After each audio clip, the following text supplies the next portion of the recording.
അസ്സലാമു അലൈക്കും വറഹ്മത്തുള്ളാഹി വബറകാതുഹു. അൽഹംദുലില്ലാഹി റബ്ബിൽ ആലമീൻ വസല്ലല്ലാഹു അലാ നബീന മുഹമ്മദിൻ വഅലാ ആലിഹി വമൻ തബിഅഹും ബിഇഹ്സാനിൻ ഇലാ യൗമിദ്ദീൻ. ഇന്ന് നമ്മൾ സിറ അൻ-നബവിയ്യയുടെ 13ാമത്തെ ഭാഗത്തിലാണ് ഉള്ളത്. 12 ഭാഗങ്ങൾ നമ്മൾ മനസ്സിലാക്കി കഴിഞ്ഞു. ഇന്ന് പറയാനുള്ളത് ഖിതാനു റസൂലില്ലാഹി സ്വല്ലല്ലാഹു അലൈഹി വസല്ലം, നബി സല്ലല്ലാഹു അലൈഹി വസല്ലമയുടെ ഖിതാനുമായി ബന്ധപ്പെട്ട കാര്യങ്ങളാണ്. അതായത് സുന്നത്ത് കഴിക്കുക എന്ന് പറയും.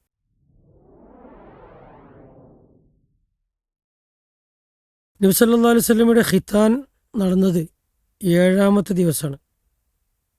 ഏറ്റവും ശരിയായ അഭിപ്രായമനുസരിച്ച് നബി സല്ലല്ലാഹു അലൈഹി വസല്ലമയുടെ പിതാമഹനായ അബ്ദുൽ മുത്തലിബ് അറബികളുടെ പതിവ് പോലെ നബി സല്ലല്ലാഹു അലൈഹി വസല്ലമയുടെ ജനനത്തിൻ്റെ 7ാമത്തെ ദിവസമാണ് ഖിതാൻ നടത്തിയത്. അതോടൊപ്പം ഒരു വിരുന്നും സംഘടിപ്പിച്ചിരുന്നു എന്ന് ചരിത്രത്തിൽ കാണാൻ സാധിക്കും. ഇന്ന അബ്ദുൽ മുത്തലിബി ഖതന നബിയ സല്ലല്ലാഹു അലൈഹി വസല്ലം യൗമ സാബിഇഹി വജഅല ലഹു മഅ്ദുബ. മഅ്ദുബ പറഞ്ഞാൽ ഒരു വിരുന്ന് സംഘടിപ്പിച്ചു എന്നുള്ളതാണ്. മഹാനായ ഇബ്നു അബ്ബാസ് റളിയല്ലാഹു അൻഹുവിൽ നിന്നുള്ള റിപ്പോർട്ടാണ് ഇതിന് പ്രധാനമായും തെളിവായി അവലംബിക്കുന്നത്. അബ്ദുൽ മുത്തലിബ് നബി സല്ലല്ലാഹു അലൈഹി വസല്ലമക്ക് മുഹമ്മദ് എന്ന് പേരിട്ടു. 7ാം ദിവസം തന്നെയാണ് നബി സല്ലല്ലാഹു അലൈഹി വസല്ലമക്ക് മുഹമ്മദ് എന്നുള്ള പേരിട്ടത്. ആളുകളെ അന്ന് ഭക്ഷണത്തിന് ക്ഷണിക്കുകയും അതുപോലെ തന്നെ ഒരു സൽക്കാരമൊക്കെ സംഘടിപ്പിക്കുകയും ചെയ്തു. ഖുറൈശികൾ ചോദിച്ചു, നിങ്ങളുടെ പൂർവികരുടെ പേരുകളൊന്നും നൽകാതെ എന്തുകൊണ്ടാണ് നിങ്ങൾ മുഹമ്മദ് എന്ന് പേരിട്ടത് എന്ന് അബ്ദുൽ മുത്തലിബിനോട് ചോദിച്ചു. അപ്പോൾ അബ്ദുൽ മുത്തലിബ് പറഞ്ഞു, ആകാശത്തുള്ള അള്ളാഹുവും ഭൂമിയിലുള്ള മനുഷ്യരും അവനെ പ്രശംസിക്കട്ടെ എന്ന് ആഗ്രഹിച്ചുകൊണ്ടാണ് ഇങ്ങനെ ഒരു പേരിട്ടത് എന്നാണ്. അപ്പോൾ മുഹമ്മദ് എന്ന് പേരിട്ടതുമായി ബന്ധപ്പെട്ട നിരവധി സംഭവങ്ങൾ കാണാൻ സാധിക്കും. ചരിത്ര ഗ്രന്ഥങ്ങളിലൊക്കെ പറയുന്നത് അബ്ദുൽ മുത്തലിബ് ഷാമിലേക്ക് വ്യാപാരയാത്ര പോയപ്പോൾ അവിടെ അഹ്ലുൽ കിതാബിൻ്റെ പണ്ഡിതന്മാർ ഉണ്ടായിരുന്നു. അവർ പറഞ്ഞു, മക്കയിൽ ഒരു പ്രവാചകൻ വരും, അദ്ദേഹത്തിൻ്റെ പേര് മുഹമ്മദ് എന്നായിരിക്കുമെന്ന് പറഞ്ഞു. മക്കയിൽ ഉടനെ ഒരു പ്രവാചകൻ വരും, ആ പ്രവാചകൻ്റെ പേര് മുഹമ്മദ് എന്നായിരിക്കുമെന്നാണ്. ഇത് കേട്ട ഖുറൈശികൾ അവർക്ക് മകൻ ജനിച്ചാൽ മുഹമ്മദ് എന്ന് പേരിടണമെന്ന് തീരുമാനിച്ചു. ആ തീരുമാനപ്രകാരം അബ്ദുൽ മുത്തലിബും തൻ്റെ പേരക്കുട്ടിക്ക് നന്ന അബ്ദുള്ളയുടെ പുത്രന് മുഹമ്മദ് എന്ന പേര് നൽകി. ഇനി ഈ മുഹമ്മദ് എന്ന് ആദ്യം പേരിട്ടവർ ആരാണ് എന്ന് ചരിത്രത്തിൽ കാണാൻ സാധിക്കും. നബി സല്ലല്ലാഹു അലൈഹി വസല്ലമക്ക് മുമ്പും വളരെ കുറച്ച് ആളുകൾ മുഹമ്മദ് എന്ന പേര് നൽകിയിരുന്നു.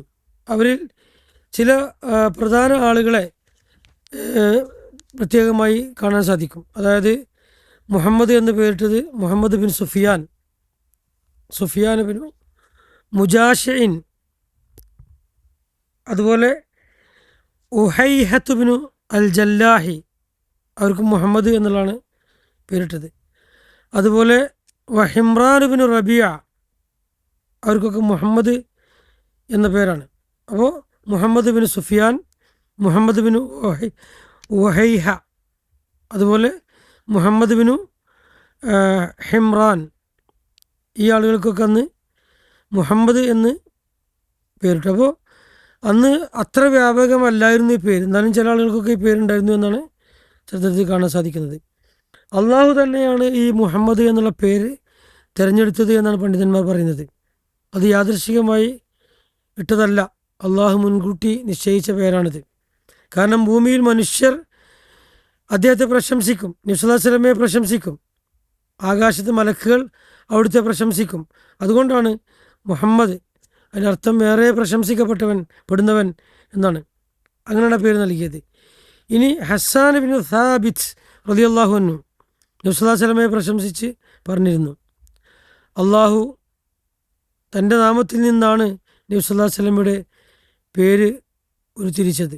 അർഷിൻ്റെ ഉടമ മഹ്മൂദ്, ഇതാ ഇവൻ മുഹമ്മദ്. അള്ളാഹുവിൻ്റെ മഹത്വനാമങ്ങളുമായി ബന്ധപ്പെട്ട് നബി സല്ലല്ലാഹു അലൈഹി വസല്ലമക്ക് ഏറ്റവും ഉന്നതമായ പേര് നൽകപ്പെട്ടു എന്നാണ് ചരിത്രകാരന്മാർ പറയുന്നത്. അതുപോലെ അബ്ബാസ് റളിയല്ലാഹു അൻഹുവിൻ്റെ കവിതയിലും അങ്ങനെ ഈ പേര് കാണാൻ സാധിക്കും. നബി സല്ലല്ലാഹു അലൈഹി വസല്ലമയുടെ പിതൃ സഹോദരനായ അബ്ബാസ് റളിയല്ലാഹു അൻഹുവിൻ്റെ പാട്ടിൽ കവിതയിൽ പറയുന്നുണ്ട്, അങ്ങ് ജനിച്ചപ്പോൾ ഭൂമി പ്രകാശിച്ചു, അങ്ങയുടെ പ്രകാശത്താൽ ലോകം വെളിച്ചമായി, ആ വെളിച്ചത്തിലാണ് ഞങ്ങൾ ഇന്നും നടക്കുന്നത് എന്നാണ്. ഇത് നബി സല്ലല്ലാഹു അലൈഹി വസല്ലമയോടുള്ള സ്നേഹവും ആദരവും പ്രകടിപ്പിക്കുന്ന തരത്തിലുള്ള കവിതയാണ്. അപ്പോൾ നബി സല്ലല്ലാഹു അലൈഹി വസല്ലമയെ അന്ന് തന്നെ പ്രശംസിക്കുകയും അതുപോലെ തന്നെ അവിടുത്തെ മധു പറയുകയും ഒക്കെ ചെയ്തിട്ടുണ്ട് എന്ന് ഇതിൽ നിന്ന് നമുക്ക് മനസ്സിലാക്കാൻ സാധിക്കും. ഈ നബി സല്ലല്ലാഹു അലൈഹി വസല്ലമ ജനിച്ചപ്പോൾ ഖിതാൻ ചെയ്യപ്പെട്ടിരുന്നു എന്ന് ചില ആളുകൾ പറയുന്നത് കാണാൻ സാധിക്കും. എന്നാൽ അങ്ങനെ ചെയ്യപ്പെട്ടിരുന്നോ? അത് ദുർബലമായ റിപ്പോർട്ടുകളാണ് എന്നാണ് പറയുന്നത്. നബി സല്ലല്ലാഹു അലൈഹി വസല്ലമ ജനിക്കുമ്പോൾ തന്നെ ഖിതാൻ ചെയ്യപ്പെട്ടിരുന്നു എന്ന് പറയുന്ന ഹദീസുകൾ അത് ദുർബലമായ റിപ്പോർട്ടുകളാണ്. എന്നാൽ പണ്ഡിതന്മാർ പറഞ്ഞിട്ടുള്ളത് ഇബ്നു കസീർ റഹിമഹുല്ല, അതുപോലെ തന്നെ ഇബ്നുൽ ഖയ്യിം റഹിമഹുല്ല ഒക്കെ പറഞ്ഞിട്ടുള്ളത് അവിടെയൊക്കെ അഭിപ്രായം ജനിച്ചപ്പോൾ തന്നെ ഖിതാൻ ചെയ്യപ്പെട്ടിരുന്നു എന്ന ആ റിപ്പോർട്ടുകളെല്ലാം ഒന്നും തന്നെ സ്ഥിരപ്പെട്ടതല്ല എന്നാണ്. 7-ാം ദിവസമാണ് അബ്ദുൽ മുത്തലിബാണ് ഖിതാൻ നടത്തിയത് എന്നാണ് ഈ ചരിത്രങ്ങളിലൊക്കെ, യഥാർത്ഥ ചരിത്രങ്ങളിലൊക്കെ കാണാൻ സാധിക്കുന്നത്. ഇനി ഇതിൽ നിന്ന് നമ്മൾ പ്രധാനമായും പഠിക്കേണ്ട പാഠം, നബി സല്ലല്ലാഹു അലൈഹി വസല്ലമയുടെ ജീവിതവുമായി ബന്ധപ്പെട്ട വിഷയങ്ങളിലും എല്ലാ കാര്യങ്ങളിലും സ്വഹീഹായ റിപ്പോർട്ടുകളാണ് സ്വീകരിക്കേണ്ടത്. ദുർബലമായ റിപ്പോർട്ടുകൾ ഒരുപാട് പ്രചരിപ്പിക്കപ്പെട്ടിട്ടുണ്ട്, പ്രചാരം നേടിയിട്ടുണ്ട്. അതൊന്നും നമ്മൾ പ്രചരിപ്പിക്കാൻ പാടില്ല എന്നതാണ്. അപ്പോൾ നമ്മൾ വളരെ നീട്ടി വലിച്ച് പറയാതെ ഈ സീറ പഠനം ആധികാരികമായ തെളിവുകളുടെ അടിസ്ഥാനത്തിൽ ഏറ്റവും ആറ്റിക്കുറുക്കി പ്രധാനപ്പെട്ട പ്രസക്തമായ ഭാഗങ്ങൾ മാത്രമേ ഇതിൽ പറഞ്ഞുള്ളൂ. നബി സല്ലല്ലാഹു അലൈഹി വസല്ലമയുടെ ഖിതാൻ അത് നബി സല്ലല്ലാഹു അലൈഹി വസല്ലമ ജനിച്ചതിൻ്റെ 7-ാമത്തെ ദിവസം ആണ് നടന്നത് എന്നാണ് ശക്തമായ അഭിപ്രായം. മുഹമ്മദ് എന്ന പേര് അള്ളാഹുവിൻ്റെ പ്രത്യേക ഹിക്മത്തോടെയാണ് തിരഞ്ഞെടുക്കപ്പെട്ടത്. അബ്ദുൽ മുത്തലിബ് നബി സല്ലല്ലാഹു അലൈഹി വസല്ലമക്ക് വലിയ ആദരവോടെയാണ് ഈ പേര് നൽകിയത്. നബി സല്ലല്ലാഹു അലൈഹി വസല്ലമയുടെ ജീവിതത്തെക്കുറിച്ചുള്ള എല്ലാ റിപ്പോർട്ടുകളും, ഈ നേരത്തെ പറഞ്ഞ റിപ്പോർട്ടുകൾ സ്വഹീഹ് അല്ലാത്തതുണ്ട്. അതുകൊണ്ട് ആ സ്വഹീഹ് അല്ലാത്ത കാര്യങ്ങൾ നമ്മൾ പ്രചരിപ്പിക്കാൻ പാടില്ല, അത് പരിശോധിച്ച് മാത്രമേ സ്വീകരിക്കാൻ പാടുള്ളൂ എന്നുള്ളതാണ്. ഇൻഷാ അല്ലാഹ് 13-ാമത്തെ ഭാഗമാണ് ഇന്ന് നമ്മൾ ഇവിടെ പറഞ്ഞത്. ഇനി 14-ാമത്തെ ഭാഗമാണ് നമുക്ക് മനസ്സിലാക്കാനുള്ളത്. അള്ളാഹു തൗഫീഖ് നൽകുമാറാകട്ടെ. ജസാക്കുമുല്ലാഹു ഖൈറ. അസ്സലാമു അലൈക്കും വറഹ്മത്തുള്ളാഹി വബറകാതുഹു.